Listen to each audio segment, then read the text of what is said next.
ओम हर हर महादेव शिव शंभो कैलासपति उमापति शिव शंकर महाप्रभु धवलेश्वराय नमो नमः।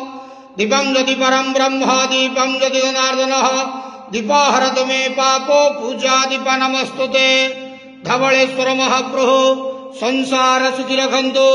आज शुभ बुधवार रे समस्त श्रद्धालु भक्त मानक आशीर्वाद करंतु, मनस्कामना पूर्ण करंतु, कर्म क्षेत्र उन्नति करंतु, ग्रह रिष्ट खंडन करंतु, जगतर मंगल करंतु, विश्वर कल्याण करंतु, आपणकर नाम प्रकाश करंतु, सेवकर डाक श्रवण करंतु, समस्त ग्वावसा भक्त मानकर मनस्कामना पूर्ण करंतु। बाबा धवलेश्वराय नमो नमः।